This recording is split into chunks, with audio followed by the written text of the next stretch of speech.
Hello भाई, राम राम सब ने। आज हम जो प्रीवियस ईयर क्वेश्चन पेपर कर रहे थे उसका सेट नंबर है 47।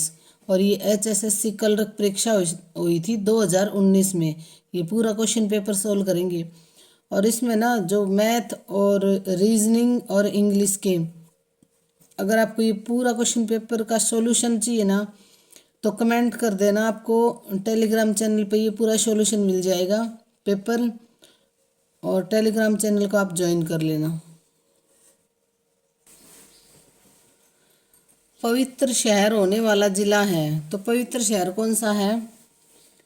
ये है जिला कौन सा है? कुरुक्षेत्र। हरियाणा में कुरुक्षेत्र को धर्म क्षेत्र और भगवत गीता की भूमि के रूप में भी जाना जाता है। इस स्थान का महत्व इस तथ्य के आधार पर भी था कि महाभारत के कुरुक्षेत्र युद्ध के बारे में कहा जाता है कि यहाँ यह महाभारत का युद्ध हुआ था। इस स्थान का नाम कौरवों और पांडवों के पूज्य राजा कुरु के नाम पर रखा गया था। तो पवित्र शहर किसे कहा जाता है? कुरुक्षेत्र को। चुनाव आयोग में नामांकन दाखिल करते समय एक उम्मीदवार को हलफनामा देना अनिवार्य है। यहाँ हलफनामे का क्या मतलब है? तो चुनाव आयोग में नामांकन दाखिल करते समय उम्मीदवार को एक हलफनामा देना अनिवार्य है। यहाँ हलफनामे का क्या मतलब है? तो देखो भाई, इसका सही होगा संपत्ति और आपराधिक मामलों का विवरण देना।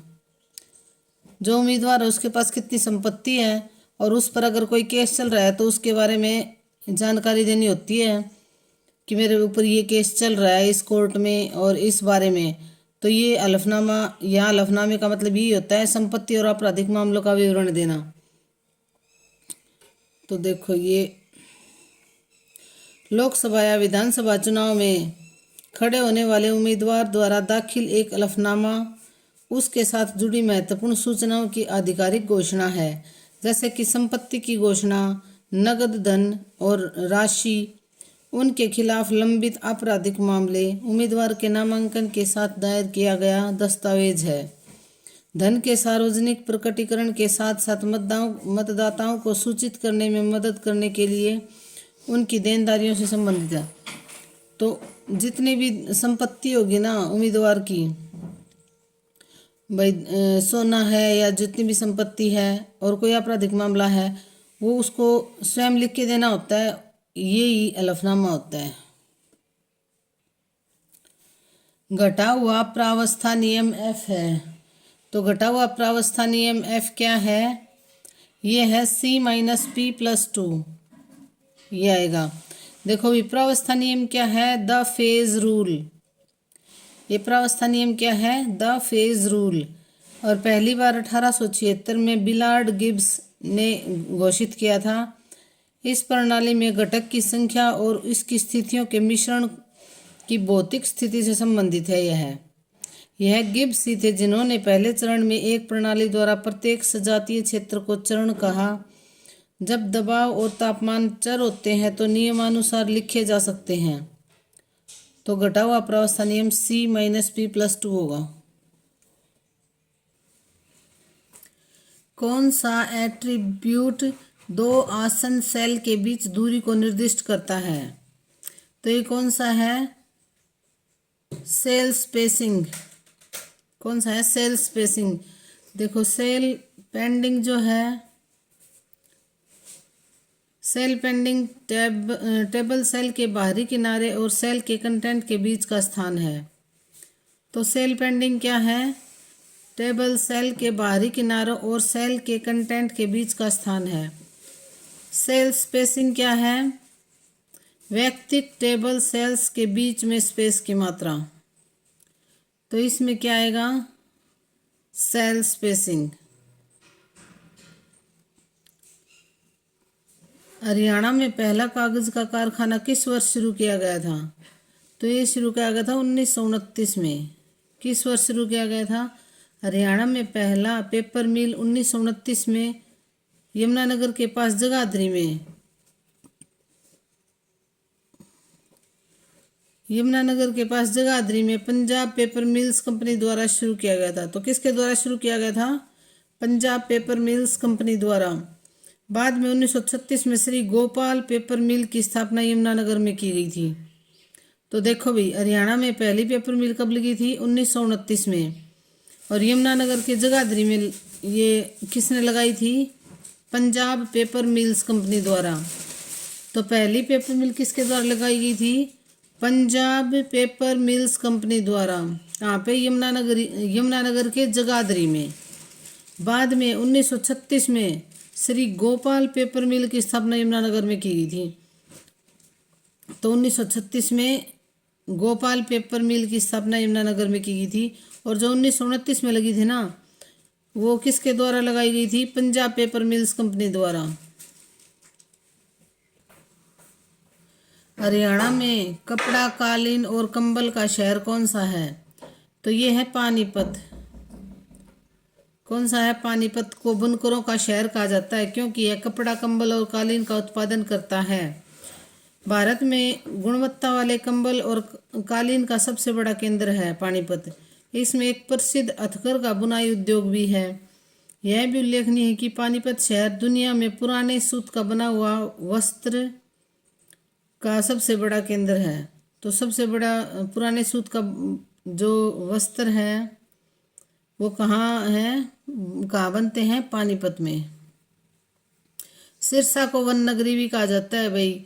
और हिसार को स्टील सिटी, मैग्नेट सिटी भी कहा जाता है। द्वितीयक रंग हैं। तो द्वितीयक रंग कौन से हैं? ओजीवी। ओजीवी क्या है? द्वितीयक रंग हैं। दिए गए रंग स्थान में दो प्राथमिक रंगों के मिश्रण से बना रंग। नारंगी, लाल, पीला। नारंगी किससे बनेगा? मतलब ऑरेंज किससे बनेगा? लाल और पीले से। हरा किससे? ग्रीन किससे बनेगा?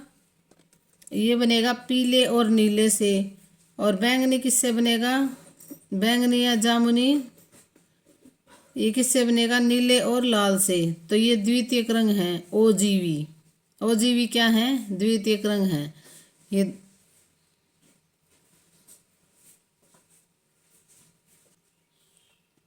ध्वनि हटाने और आंकड़े में असंगति हटाने के लिए कौन सी आंकड़ा प्रसंस्करण तकनीक लगाई जा सकती है? तो ध्वनि हटाने और आंकड़े में असंगति हटाने के लिए कौन सी आंकड़ा प्रसंस्करण तकनीक लगाई जा सकती है? तो ये कौन सी लगाई जाती है? आंकड़ा स्वच्छकरण। आंकड़े स्वच्छकरण, डाटा क्लीनिंग। शोर और डेटा सफाई। शोर और डाटा में विसंगतियों को दूर करने के लिए लागू किया जा सकता है। डाटा एकीकरण कई स्रोतों से डाटा को एक सुसंगत डाटा स्टोर में विलय करता है, जैसे डाटा वेयर हाउस। उदाहरण के तौर पर डाटा की कमी डाटा को एग्रीगेट कर कम कर सकती है। तो इसका क्या आएगा? आंकड़े स्वच्छकरण। आंकड़े स्वच्छकरण। भारत में निम्न में से कौन सी रबी की फसल है? तो रबी की फसल कौन सी है? देखो भाई, इनमें से कौन सी होगी रबी की फसल? जो गेहूं, सरसों, चना, ये रबी की फसल है। अगर आपको याद नहीं रहता ना तो रबी की फसल कौन सी है, तो ये ऐसे याद कर लो। रवि एक लड़का है जो सर्दियों में फसल बोता है। कौन कौन सी फसल बोएगा सर्दियों में? जो गेहूं, सरसों और चना, ये सर्दियों की फसलें होती हैं, रबी की फसल। तो रवि एक लड़का है जिसने सर्दियों में फसल बोई और मार्च में काट ली। भारतीय उपमहाद्वीप में बसंत की फसल जिसे शीतकालीन फसल के रूप में भी जाना जाता है, इसे शीतकालीन फसल के रूप में भी जाना जाता है। 1937 में हरियाणा में किस स्थान पर पहला कपड़ा मिल की स्थापना की गई थी? तो 1937 में भिवाड़ी में। देखो भी, हरियाणा में पहली कपड़ा मिल की स्थापना 1937 में भिवाड़ी की गई थी। ये डेट याद रख लेना भाई, ये डेट भी पूछ लेते हैं। 1937 में हरियाणा में किस स्थान पर पहली कपड़ा मिल की स्थापना की गई थी? 1937 में कहा? भिवाड़ी में। एक अन्य कपड़ा मिल टीआईटी मिल्स 1943 में प्रसिद्ध बिरला ग्रुप द्वारा स्थापित की गई थी। भिवाड़ी में ग्रासिम टेक्सटाइल मिल भी स्थित है। तो देखो भी, ये तीन हो गई। एक तो ये टीआईटी और ये ग्रासिम टेक्सटाइल मिल भी भिवाड़ी में ही है। तो टीआईटी मिल्स कब टीआईटी मिल्स कब 1943 में बिरला ग्रुप द्वारा स्थापित की गई थी। तो 1937 में पहली कपड़ा मिल कहाँ स्थापित हुई थी? भिवाड़ी में। छोटे शहरों का प्रशासन डैश द्वारा चलाया जाता है। तो छोटे शहरों का प्रशासन किसके द्वारा चलाया जाता है? म्यूनिसिपैलिटी द्वारा। म्यूनिसिपैलिटी द्वारा छोटे शहरों का प्रशासन म्यूनिसिपैलिटी द्वारा चलाया जाता है। छोटे शहर जो ग्रामीण से शहरी क्षेत्र में पारगमन करते हैं, मतलब जो गांव से शहर बने हैं, उन्हें नगर पंचायतों द्वारा प्रशासित किया जाता है। नगर पंचायतों द्वारा प्रशासित किया जाता है। छोटे शहरों का प्रबंधन नगर परिषदों और बड़े शहरों का नगर निगमों द्वारा किया जाता है। छोटे शहरों का प्रबंधन नगर परिषदों और बड़े शहरों का नगर निगमों द्वारा किया जाता है। भारत में नगर परिषद को म्यूनिसिपैलिटी या नगर पालिका के रूप में भी जाना जाता है। तो भारत में नगर परिषद को म्यूनिसिपैलिटी या नगर पालिका के रूप में भी जाना जाता है। भारत में एक नगर पालिका एक शहरी स्थानीय निकाय है जो 1 लाख की न्यूनतम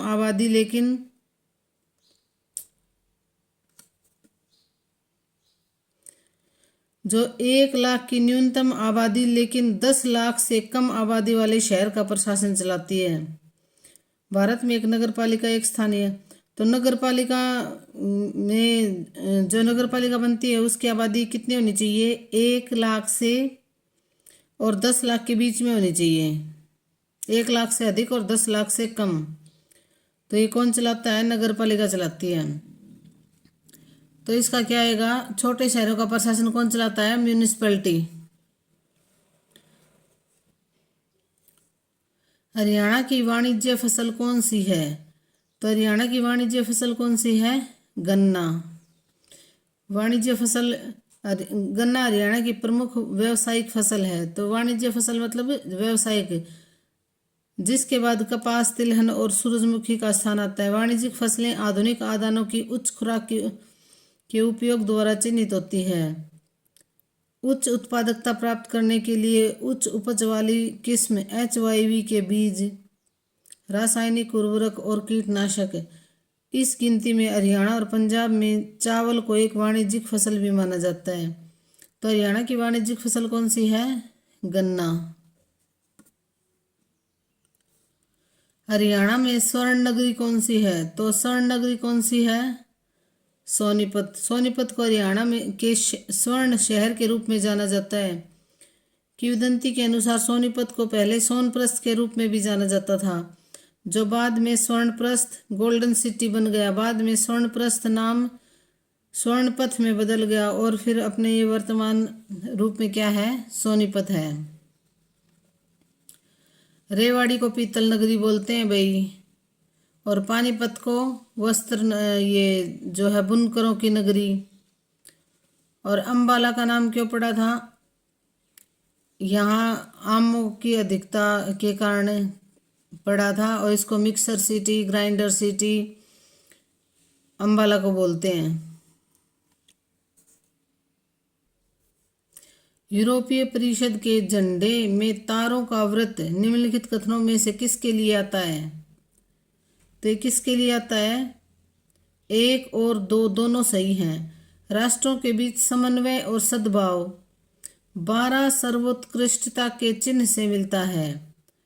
12 सर्वोत्कृष्टता के चिन्ह से मिलता है। तो यूरोपीय परिषद के झंडे में तारों का व्रत जो है उसके लिए कौन से कथन सही हैं? तो ये दोनों सही हैं। राष्ट्रों के बीच समन्वय और सद्भाव 12 सर्वोत्कृष्टता के चिन्ह से मिलता है।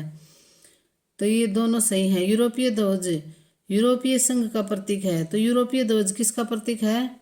यूरोपीय संघ का प्रतीक है, और मोटे तौर पर यूरोप की पहचान और एकता का भी प्रतीक है। इसमें नीले रंग की पृष्ठभूमि पर 12 स्वर्ण सितारों का एक चक्र है। तो नीले रंग की पृष्ठभूमि पर 12 क्या है? सितारों का एक चक्र है। यह यूरोप के लोगों के बीच एकता, एकजुटता और सद्भाव के आदर्शों को दिखाता है। मार्टिन लूथर किंग के 95 95वें शोध में क्या शामिल है? तो मार्टिन लूथर किंग के 95वें शोध में क्या शामिल है? तो ये शामिल है रोमन कैथोलिक चर्च के कई प्रथाओं और अनुष्ठानों की आलोचना करना। तो रोमन कैथोलिक चर्च की कई प्रथाओं और अनुष्ठानों की आलोचना की थी किसमें? मार्टिन लूथर किंग के 95वें जो शोध था ना, उसमें क्या था? रोमन कैथोलिक चर्च की कई प्रथाओं और अनुष्ठानों की आलोचना थी। देखो भी, जो रोमन कैथोलिक चर्च के भीतर बढ़ते भ्रष्टाचार को देखते हुए अपनी चिंता को व्यक्त करने के लिए मार्टिन लूथर द्वारा 1517 में पावर ऑफ इंडुलगेंस या दंड मोचन की रचना की। तो पावर ऑफ इंडुलगेंस या दंड मोचन की रचना की थी, जिसमें 95 विवादित विषयों पर चर्चा की गई थी। लूथर की धारणा थी कि बपतिस्मा संस्कार के बाद भी मनुष्य पापी ही रह जाता है। तो ये बपतिस्मा कोई संस्कार था, उसके बाद में ये माना जाता था कि मनुष्य पापी, भाई मनुष्य के सारे पाप धुल जाएंगे। लेकिन इसने क्या माना है कि मनुष्य पापी ही रह जाता है और धार्मिक कार्यों द्वारा कोई भी पुण्य अर्जित नहीं कर सकता। अतः उसे ईसा पर भरोसा रखना चाहिए। ईसा के प्रति भरोसापूर्ण आत्मसमर्पण के फलस्वरूप पापी मनुष्य पापी रहते हुए भी ईश्वर का कृपा पात्र बना रहता है। तो मार्टिन लूथर ने ना 95 विवादित विषयों पर चर्चा की थी, किसमें?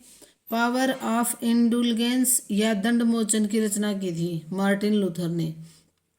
इसका आंसर ये होगा भाई। निवल कोणीय वेग संरक्षित रहता है यदि, तो क्या रहता है? एक वस्तु पर लगने वाला बाह्य आघूर्ण बलों का योग 0 है। एक वस्तु पर लगने वाला बाह्य आघूर्ण बलों का योग क्या है? 0 है। जब शुद्ध बाहरी बल आघूर्ण 0 होता है, जैसे कि रेखीय संवेग का संरक्षण तब किया जाता है जब शुद्ध बाह्य बल 0 होता है। कोणीय वेग का संरक्षण चक्रण प्रणाली का एक भौतिक गुण है। यदि निवल आघूर्ण 0 है तो कोणीय संवेग नियत या संरक्षित होता है। तो इसका क्या आएगा? एक वस्तु पर लगने वाला बाह्य आघूर्ण बलों का योग क्या होता है? 0 होता है। रोलेक्ट अधिनियम किस वर्ष में पारित किया गया था? तो रोलेक्ट अधिनियम 21 मार्च 1919 में। कब? 21 मार्च 1919 में पारित किया गया था। अराजक और क्रांतिकारी अपराध अधिनियम 1919, जो रोलेक्ट एक्ट के रूप में जाना जाता है, 21 मार्च 1919 को पारित किया गया था। इस अधिनियम ने सार्वजनिक अशांति और षड्यंत्रों को नियंत्रित करने के लिए प्रथम विश्व युद्ध के दौरान अनिश्चित काल तक आपातकालीन उपायों को लागू किया था।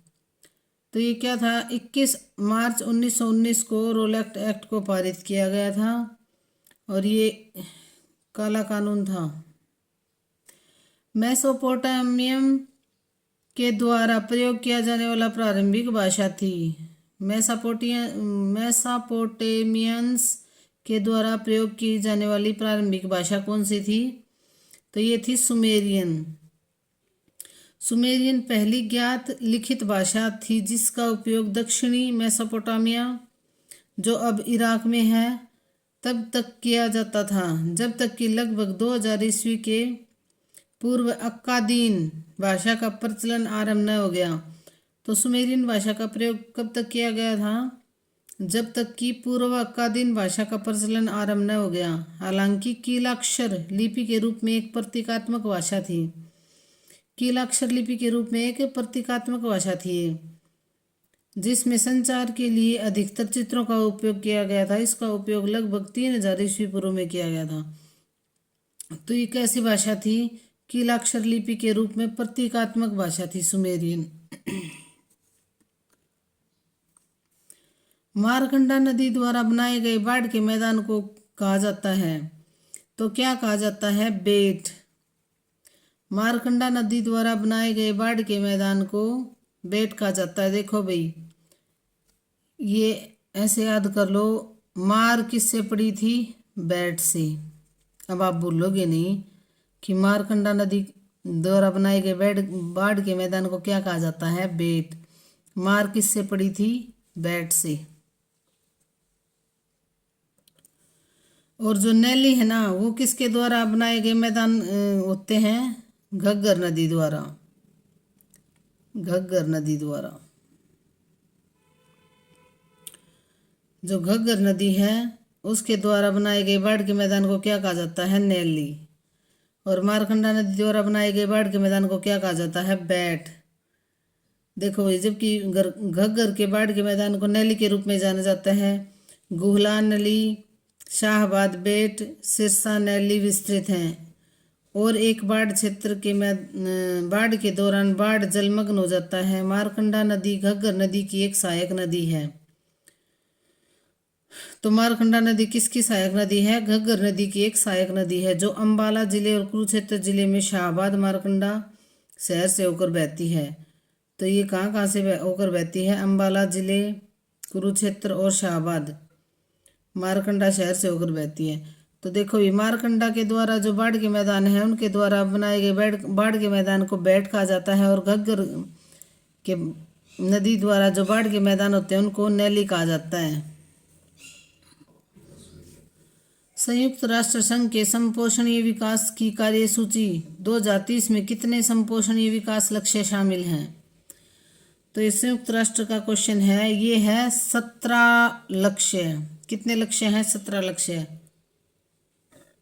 सतत विकास लक्ष्य 17 वैश्विक लक्ष्यों का एक संग्रह है, जिसमें सभी के लिए एक बेहतर और अधिक टिकाऊ भविष्य प्राप्त करने के लिए खाका तैयार किया गया है। SDG, जो संयुक्त राष्ट्र महासभा द्वारा 2015 में निर्धारित किया गया था और वर्ष 2030 तक प्राप्त करने का इरादा था।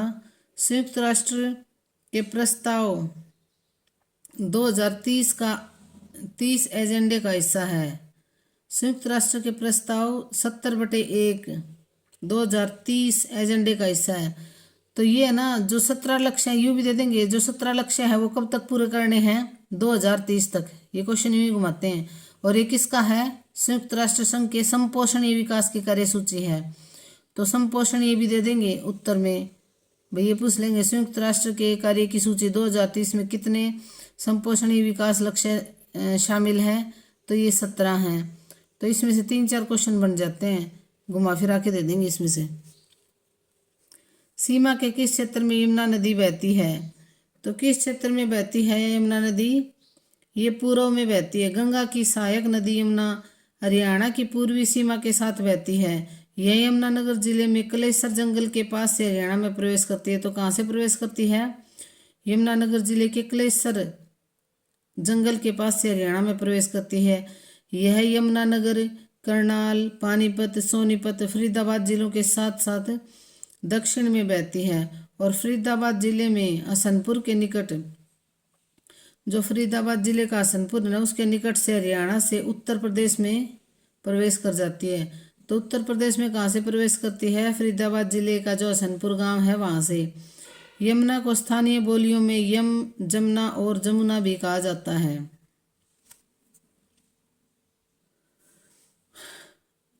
हरियाणा में गर्मी का मौसम कब से होता है? तो हरियाणा में गर्मी का मौसम होता है अप्रैल से जून तक। आमतौर पर हरियाणा में गर्मी का मौसम मार्च से जुलाई के महीने तक होता है। इस मौसम में तापमान 33 डिग्री से 47 डिग्री सेल्सियस के बीच रहता है। लेकिन मई और जून में बेहद गर्मी होती है और नियमित रूप से तापमान 43 डिग्री सेल्सियस या उससे अधिक भी पहुंच जाता है। सबसे गर्म महीना कौन सा होता है? मई और जून होते हैं। और सबसे ठंडा दिसंबर और जनवरी का होता है। तो अप्रैल से जून तक हरियाणा में गर्मी का मौसम होता है। शरणार्थियों हेतु संयुक्त राष्ट्र संघ, संयुक्त राष्ट्र उच्च आयुक्त का मुख्यालय डैश में स्थित है? तो ये कहाँ स्थित है? जेनेवा में। शरणार्थियों हेतु संयुक्त राष्ट्र उच्च आयुक्त का मुख्यालय कहाँ है? जेनेवा में। शरणार्थियों के लिए संयुक्त राष्ट्र उच्चायुक्त UNHCR का मुख्यालय, UNHCR का मुख्यालय जेनेवा स्विट्जरलैंड में स्थित है। और ये कब स्थापित किया गया था? 1950 में। शरणार्थियों, जबरन विस्थापित समुदायों और राज्य विहीन लोगों की रक्षा के लिए ये है। UNHRC, UNHCR। ये कहाँ है? स्विट्जरलैंड के जेनेवा में। अकबर डैश का पुत्र था। तो अकबर किसका पुत्र था? हुमायूं का। तीसरे मुगल सम्राट अकबर हुमायूं और अमीदा बानो बेगम के पुत्र थे। तो हुमायूं और अमीदा बानो बेगम के पुत्र थे। उनका जन्म 15 अक्टूबर 1542 को जलालुद्दीन मोहम्मद के रूप में हुआ था। अकबर ने अपने पिता हुमायूं के एक अधिकारी बैरम खां के संरक्षण में उत्तराधिकार प्राप्त किया था। अकबर ने 1556 से 1605 ईस्वी तक शासन किया। तो 1556 से 1605 ईस्वी तक अकबर ने शासन किया था। और किसका पुत्र था? हुमायूं और अमीदा बानो बेगम का। सोने और मोलिब्डेनम सतह पर NH3 का अपघटन डैश अपक्रिया के लिए उदाहरण है। तो ये किसके लिए उदाहरण है? शून्य क्रम के लिए। सोने और मोलिब्डेनम सतह पर अपघटन शून्य प्रतिक्रिया का एक उदाहरण है। यह एक प्रकार की प्रतिक्रिया है जहां दर प्रदान किए गए अभिकारकों की सांद्रता पर निर्भर नहीं है। दूसरे शब्दों में इसे वर्णित किया जा सकता है, प्रतिक्रिया की दर प्रदान की गई अभिकारकों की सांद्रता की शून्य शक्ति के सीधे आनुपातिक होते हैं। तो ये किसका है? शून्य क्रम अपघटन शून्य क्रम अभिक्रिया के लिए उदाहरण है। निम्नलिखित में से कौन सा जानवर भारत का राष्ट्रीय जानवर है? तो ये क्या है? बंगाल टाइगर। क्या है? Bengal tiger. Panthera tigris Bharat का राष्ट्रीय पशु होने के साथ साथ बांग्लादेश का भी राष्ट्रीय पशु है। तो ये और किसका है? बांग्लादेश का भी राष्ट्रीय पशु है। अप्रैल 1973 में प्रोजेक्ट टाइगर की शुरुआत की गई थी। तो अप्रैल 1973 में 1973 से ये भारत का राष्ट्रीय पशु है। 1973 से। और इससे पहले भारत का राष्ट्रीय पशु क्या था? शेर था। 1973 में प्रोजेक्ट टाइगर की शुरुआत के साथ इसे भारत का राष्ट्रीय पशु घोषित किया गया था। मूल रूप से भारतीय उपमहाद्वीप में पाए जाने वाले बंगाल टाइगर आज जीवित बाघों में सबसे विशाल बाघों में से एक हैं। तो ये जो बंगाल टाइगर है ये बांग्लादेश का भी राष्ट्रीय पशु है और भारत का भी। ह्यूएन सांग, ये देखो भी कुछ भी लिख देते हैं, ह्यूएन तसांग लिख रखा है इसमें। तो ह्यूएन सांग डैश के शासन के दौरान भारत आया था। ह्यूएन सांग डैश के शासन के दौरान भारत आया था।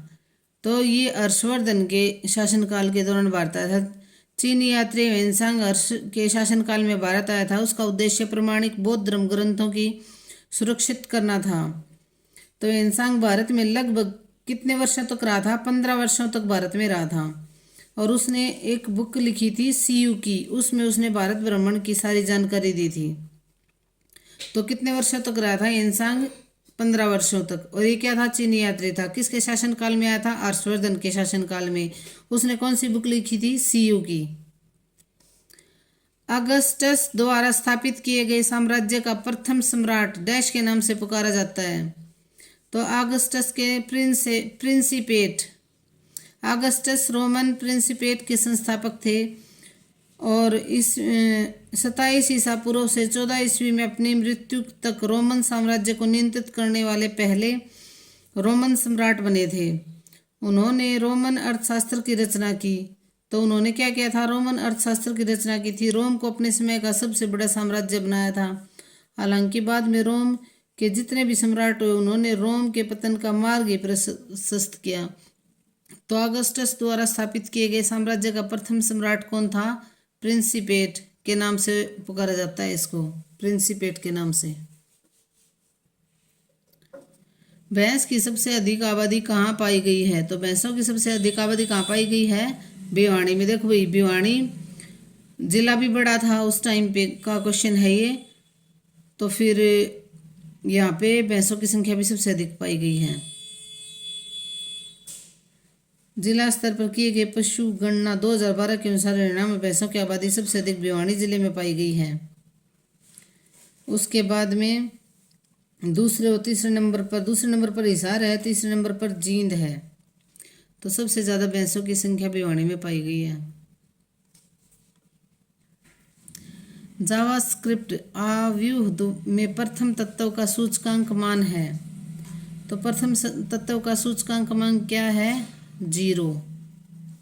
क्या है? 0।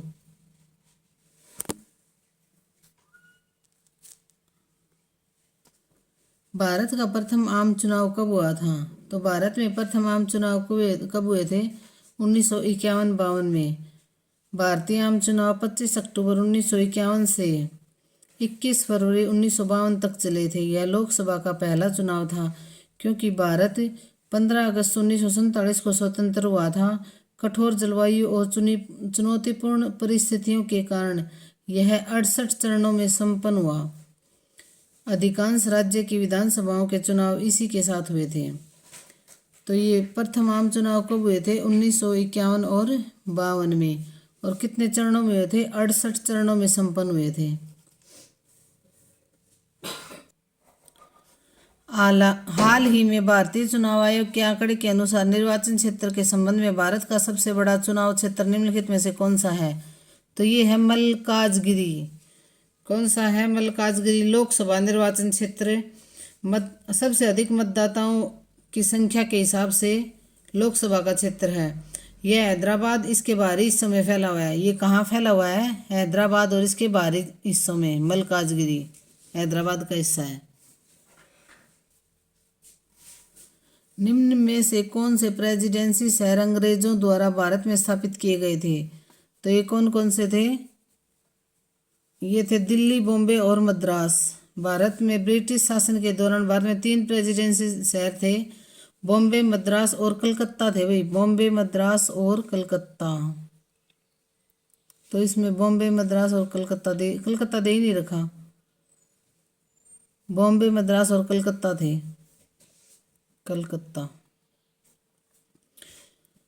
बॉम्बे, मद्रास और कलकत्ता थे प्रेसिडेंसी शहर। 2 अन्य प्रेसिडेंसी भी स्थापित किए गए थे, बेनकुलेन सुमात्रा में, फोर्ट मार्लबोरो और आगरा के बाद जो भाग कर दिए गए थे। तो देखो 3 बॉम्बे, मद्रास और कलकत्ता हैं। इसमें कलकत्ता नहीं दे रखा।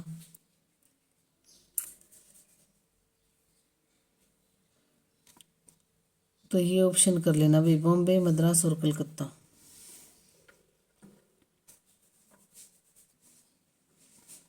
हरियाणा की औरतें सोने से बने हुए गहने पुरली को कहाँ पहनती हैं? तो पुरली को कहाँ पहनती हैं? नाक में। पुरली सोने से बना आभूषण का इस एक प्रकार का है जिसे हरियाणा की महिलाएं अपनी नाक में पहनती हैं। तो पुरली को कहाँ पहनती हैं? नाक में। नाक के अंदर इसे बंद करने के लिए आलो स्टिक जैसी एक छोटी सी गोलाकार बेलनाकार संरचना होती है। नथ और पुरली दोनों को नाक की बाईं ओर पहना जाता है, जबकि टिल्ली को बूढ़ी महिलाओं द्वारा नाक की दाईं ओर पहना जाता है। नथ को दाईं ओर और नथ और पुरली को नाक के बाईं ओर पहना जाता है। नथ और पुरली को।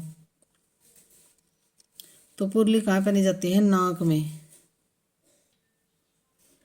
यह उत्तर पूर्वी भारत में ताजा पानी की सबसे बड़ी झील है। इसके ऊपर तैरते हुए फुमदियों की वजह से विश्व में एकमात्र तैरते हुए झील के रूप में जाना जाता है। उपरोक्त कथनों के अनुसार निम्नलिखित में से कौन सी झील है यह?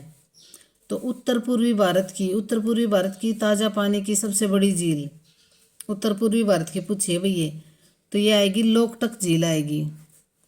इसमें आएगा लोकटक झील। कौन सी झील है? लोकटक झील है। पूर्वोत्तर भारत की सबसे बड़ी ताजे पानी की झील है। यह मणिपुर में मोइरांग के पास है। तो लोकटक झील कहाँ है? मणिपुर। ये भी याद कर लो भी, सीधा क्वेश्चन आ जाता है। लोकटक झील कहाँ है? मणिपुर में। यह फुमदी वनस्पति, मिट्टी और विभिन्न चरणों के अपघटित कार्बनिक पदार्थों के विषम के लिए प्रसिद्ध है। तो ये उत्तर पूर्वी भारत की ताजा पानी की सबसे बड़ी झील है। कौन सी है? लोकटक झील। कहाँ है? ये मणिपुर में है। हरियाणा में बेनेटन समूह की एक शाखा जो जूते, कपड़ा, बैग आदि का उत्पादन करती है, वह स्थान है। बेनेटन समूह की एक शाखा। तो ये कहाँ है? गुरुग्राम में है। बेनेटन समूह की एक शाखा है जो जूते, कपड़ा और बैग बनाती है। ये कहाँ है? गुरुग्राम में है। कहाँ है ये? गुरुग्राम में है बेनेटन समूह। ये बेनेटन समूह याद रखना भाई, नया ये क्वेश्चन है ये।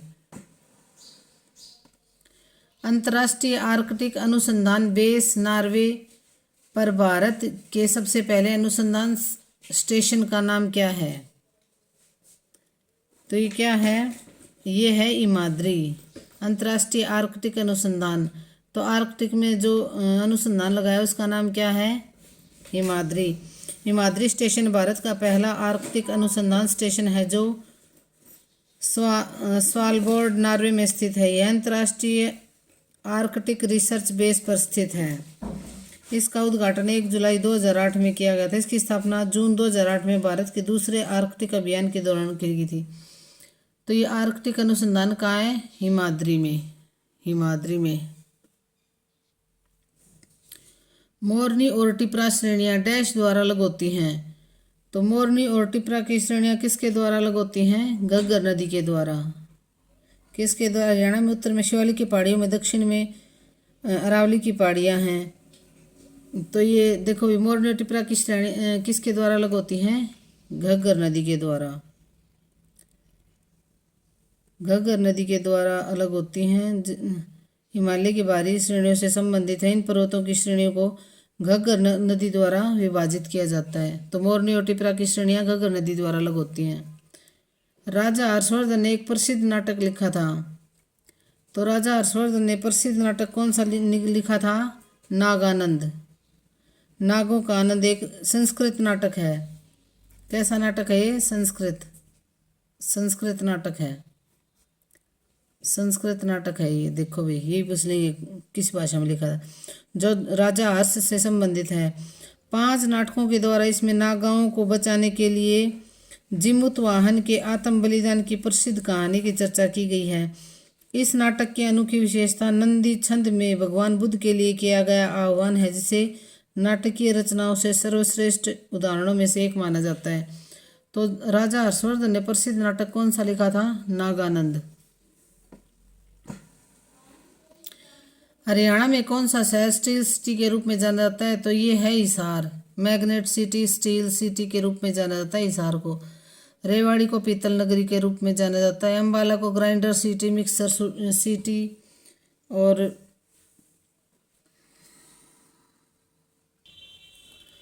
बोरिक एसिड और बोरेक्स बफर मिश्रण का पीएच रेंज क्या है? तो बोरिक एसिड और बोरेक्स बफर मिश्रण का पीएच रेंज क्या है? 6.8 से 9.2। 6.8 से 9.2।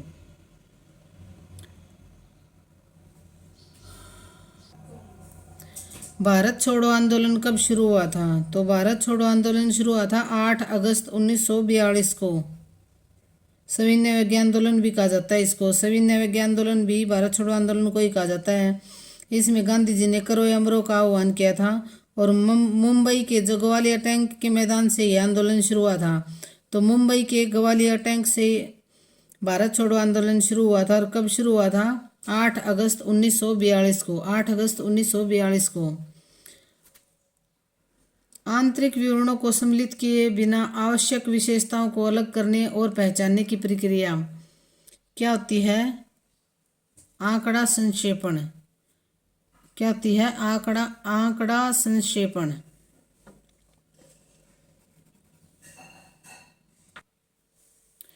बड़ी संख्या में निर्देशों वाला कंप्यूटर एक क्या कहलाता है? तो ये कहलाता है CISC। CISC। बड़ी संख्या में निर्देशों वाला कंप्यूटर क्या कहलाता है? CISC।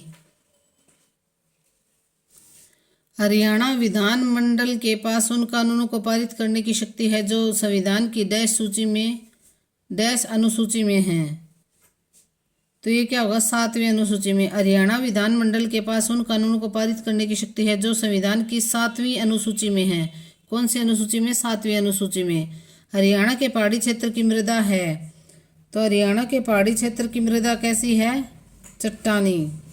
हिमाचल की ओर से हरियाणा के पहाड़ी क्षेत्र में चट्टानी और रेतीली मिट्टी वाले क्षेत्र हैं, क्योंकि महान हिमालय की शिवालिक श्रेणी चट्टानों के जमने से बनी हुई है। तो ये कैसी होगी, चट्टानी मिट्टी होगी भाई। घी शब्द का प्रयोग डैश लिंग में होता है, तो घी शब्द का प्रयोग होता है पुल्लिंग में, पुल्लिंग में होता है भाई ये। निम्नलिखित में से कौन सी कहावत का अर्थ है कहीं ठिकाना न होना, तो इसका क्या होगा, दोनों नावों पर पैर रखना। कहीं ठिकाना न होना, दोनों नावों पर पैर रखना। देखो भाई, कर्ता इनका ये बताना है, कारक हैं। कर्ता ने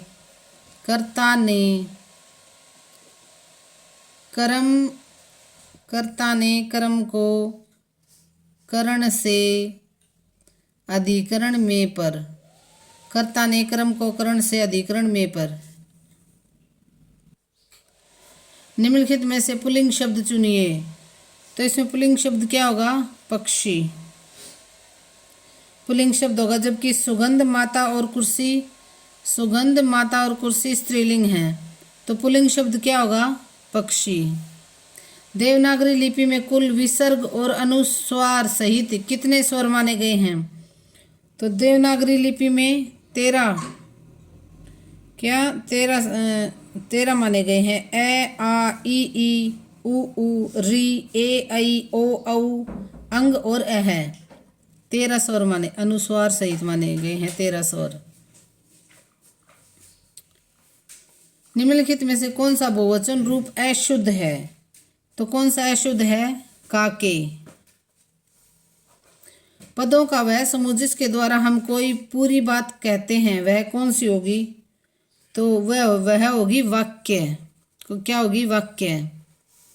किस शब्द में वृद्धि संधि है, तो किस शब्द में वृद्धि संधि है, सदैव में। देखो भाई, सदा प्लस एव, सदैव, तो इसमें क्या है, वृद्धि संधि है। धन्यवाद भाई, लाइक शेयर और सब्सक्राइब करना।